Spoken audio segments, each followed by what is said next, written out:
विद्यार्थियों, हिंदी की व्याकरण की कक्षा में आप सभी का स्वागत है। हमारा टॉपिक चल रहा था क्रिया। पिछली कक्षा में हमने क्रिया के भेद जाने थे, उनका परिचय प्राप्त किया था और कर्म और अर्थ के आधार पर क्रिया के हमने भेद जाने थे। आज जो हमारा टॉपिक है उसका नाम है प्रयोग एवं रचना के आधार पर क्रिया के भेद। जैसा कि सामान्य परिचय में मैंने बताया था, प्रयोग एवं रचना के आधार पर क्रिया के 8 भेद होते हैं। आज हम उन्हीं की विस्तृत रूप से जानकारी प्राप्त करेंगे। तो प्रयोग एवं रचना के आधार पर क्रिया के 8 भेद होते हैं, जिसमें सबसे पहला है सामान्य क्रिया। तो आज सामान्य क्रिया की तो विस्तृत जानकारी जानेंगे। तो उसकी परिभाषा सुनिए। जब वाक्य में एक ही क्रिया का प्रयोग किया जाता है तो वहां सामान्य क्रिया होती है। जैसे राम जाता है, मोहन खेलता है, ये साधारण वाक्य है, इसमें एक ही क्रिया का प्रयोग किया गया है, इसलिए ये सामान्य क्रिया है। उसके बाद दूसरा भेद होता है संयुक्त क्रिया।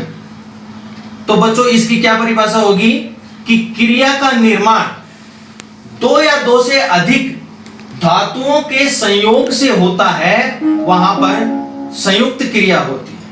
वहां पर संयुक्त क्रिया होती है। जैसे मोहन खाना खा चुका होगा, सीता पुस्तक पढ़ चुकी होगी आदि। उसके बाद में तीसरी है प्रेरणार्थक क्रिया। इसकी परिभाषा क्या होगी कि कर्ता स्वयं कार्य न करके दूसरों को क्रिया करने के लिए प्रेरित करता है, वहां प्रेरणार्थक क्रिया होती है। जैसे उदाहरण देखिए, राम नरेश से पत्र लिखवाता है। अब इसमें राम ने स्वयं कार्य नहीं किया, उसने नरेश को पत्र लिखने के लिए प्रेरित किया, तो यहां प्रेरणार्थक क्रिया है। दूसरा उदाहरण, गणपत दिनेश से चित्र बनवाता है। तो इसमें कर्ता तो गणपत है, लेकिन वो स्वयं कार्य नहीं कर रहा है, वो दूसरों को कार्य करने के लिए प्रेरित कर रहा है। वो दिनेश को कार्य करने के लिए प्रेरित कर रहा है, दिनेश से चित्र बनवा रहा है, तो यहां पर प्रेरणार्थक क्रिया है। उसके बाद आती है पूर्वकालिक क्रिया।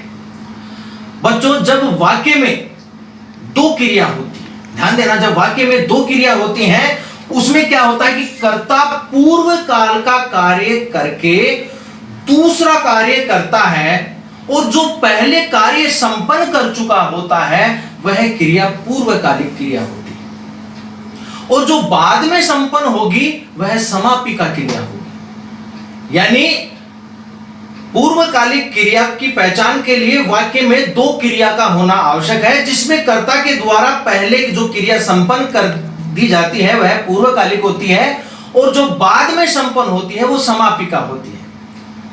तो कर्ता के द्वारा पूर्व काल में संपन्न की गई क्रिया पूर्वकालिक क्रिया होती है। जैसे महेंद्र खाना खाकर जाएगा, महेंद्र खाना खाकर जाएगा।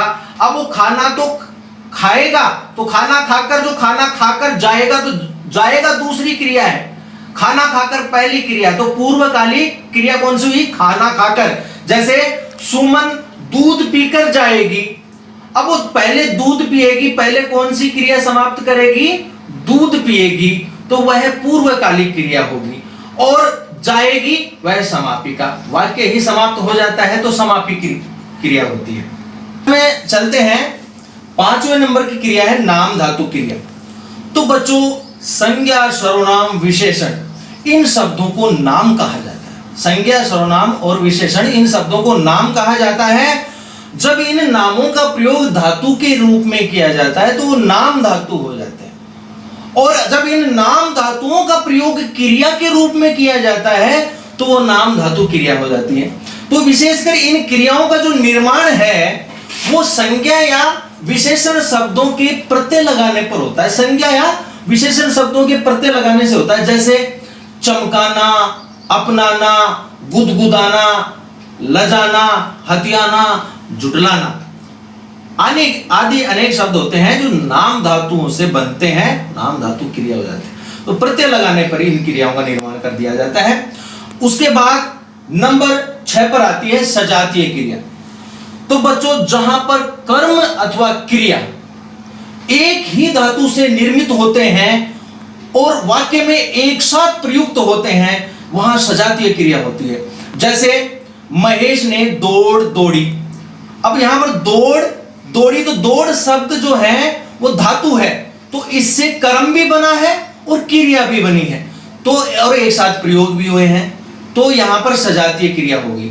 जब कर्म और क्रिया एक ही धातु से निर्मित होते हैं और एक साथ प्रयोग में लिए जाते हैं, वहां पर सजातीय क्रिया होती है। जैसे राम ने दौड़ दौड़ी, ठीक है, सेना ने लड़ाई लड़ी और दिनेश ने खेल खेला। तो इस तरह से खेल खेला, लड़ाई लड़ी, दौड़ दौड़ी, ये एक ही धातु से कर्म और क्रिया का निर्माण हो गया। उसके बाद नंबर 7 पर आती है कृदंत क्रिया। कौन सी? कृदंत क्रिया। इसकी परिभाषा देखिए, इस प्रकार के क्रियापद जो क्रिया शब्दों के प्रत्यय लगाने पर बनते हैं। आपने इससे पहले नाम धातु क्रिया का पता जाना था कि वो भी प्रत्यय लगाने पर बनते हैं, लेकिन वो तो संज्ञा और विशेषण के प्रत्यय लगाने पर वो क्रिया बनती है।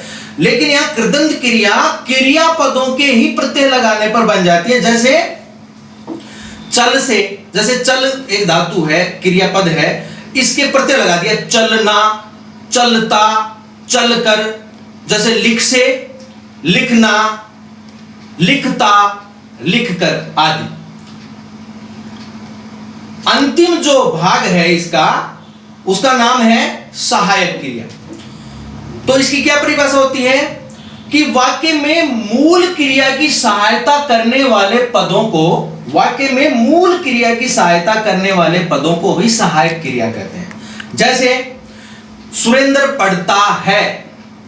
अब इसमें पढ़ता क्रिया है ना, तो है जो शब्द लगा हुआ है वो सहायक क्रिया है।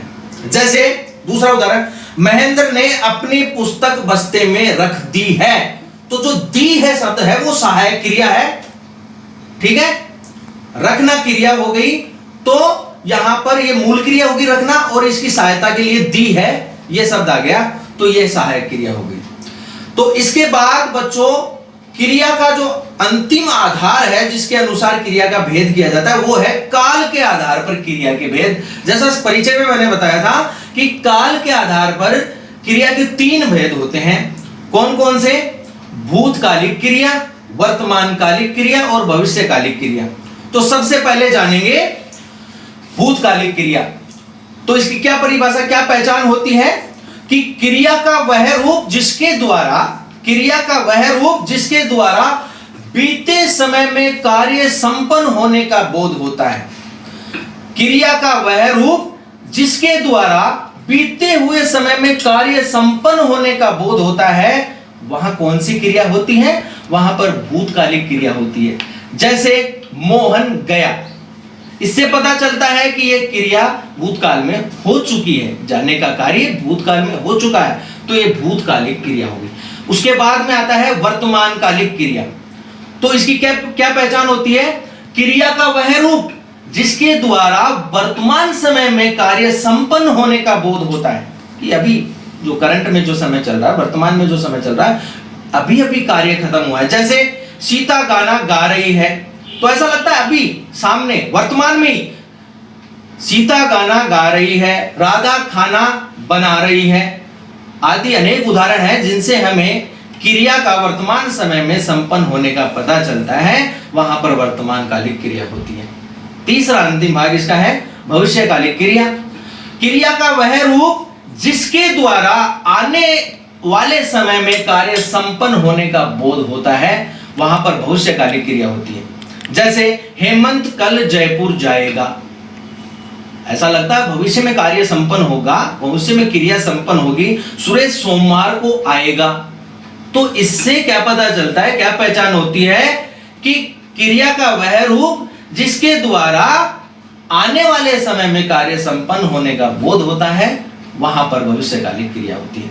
तो बच्चों, आज हमारा क्रिया का जो टॉपिक है वो समाप्त हो गया है, और आप ध्यानपूर्वक जो है, मैं इसकी पीडीएफ फाइल अपलोड कर दूंगा वीडियो के साथ, तो आप ध्यानपूर्वक अपना होमवर्क करेंगे और अपना जो चैनल है टेक्निकल हिंदी ज्ञान, उसको सब्सक्राइब करना और बेल आइकन को दबाना न भूलें, ताकि जो भी वीडियो आए वो आपको जो है नोटिफिकेशन में आपके पास आते रहें और आप देखते रहें।